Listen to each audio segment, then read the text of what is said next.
সিলেট ওসমানী আন্তর্জাতিক বিমানবন্দর দিয়ে বিদেশে পণ্য রপ্তানি করতে 2022 সালে নির্মাণ করা হয় অত্যাধুনিক কার্গো টার্মিনাল। কিন্তু যুক্তরাজ্য সহ ইউরোপের অনুমোদিত প্যাকেজিং ব্যবস্থা না থাকায় চালু হচ্ছে না এর কার্যক্রম। অব্যবহৃত অবস্থায় পড়ে আছে 26 কোটি টাকায় নির্মিত এই টার্মিনাল। তবে বেসামরিক বিমান চলাচল কর্তৃপক্ষ বলছে, কার্গো টার্মিনাল পুরো দমে চালু করতে দ্রুত পদক্ষেপ গ্রহণ করা হবে। নাজাত আহমদ পুরকাস্থের রিপোর্টে বিস্তারিত ছবি তুলেছেন সেলিম হাসান। সিলেট অঞ্চলের শাকসবজি, ফল, ফ্রোজেন ফিশ, সুগন্ধি চাল, নকশি কাঁথা সহ কুটির শিল্পের বিশাল বাজার রয়েছে ইউরোপ, আমেরিকা ও মধ্যপ্রাচ্যে। এসব পণ্য রপ্তানির জন্য সিলেট অঞ্চলের ব্যবসায়ীদের নির্ভর করতে হয় ঢাকার শাহজালাল আন্তর্জাতিক বিমানবন্দরের ওপর। বসুন্ধরা টিস্যুতে ছাড়ের ছড়াছড়ি। বসুন্ধরা টিস্যু নিয়ে এলো নিশ্চিত ছাড়।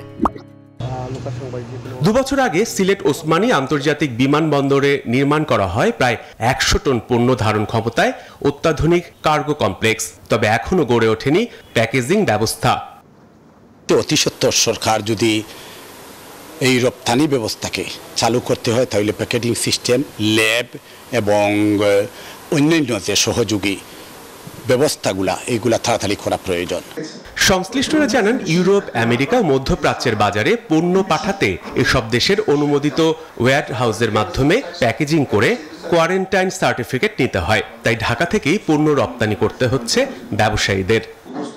এখন পর্যন্ত যে অবকাঠামোটা তৈরি হয়েছে সেটাতে নন পেরিশেবল আইটেমগুলো রপ্তানি করতে কোনো অসুবিধা নেই, কিন্তু পেরিশেবল আইটেমগুলো রপ্তানি করার জন্য যে অবকাঠামো দরকার, যে প্যাকেজিং হাউস দরকার, যে ল্যাবরেটরি ফ্যাসিলিটিসগুলো দরকার, সেগুলো এখন পর্যন্ত হয় নাই। রাজধানী কেন্দ্রিক সবকিছু হয়ে গেছে। এইটাকে আমরা চট্টগ্রাম, সিলেট বা বিভিন্ন অঞ্চলে যদি ডাইভার্ট করতে চাই, সেই অঞ্চলগুলোকে আগে আমাদের ফ্যাসিলিটিগুলো এনশিওর করতে হবে, ডেভেলপ করতে হবে। তবে বেসামরিক বিমান চলাচল কর্তৃপক্ষ বলছে, কার্গো টার্মিনাল চালুর জন্য দ্রুত পদক্ষেপ গ্রহণ করা হবে।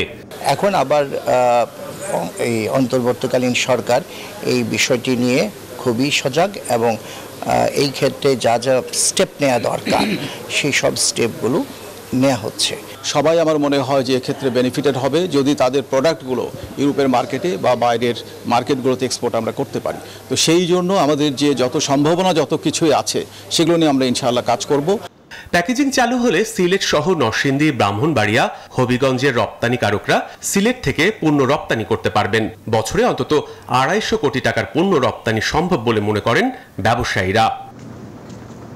Desk report, news 24।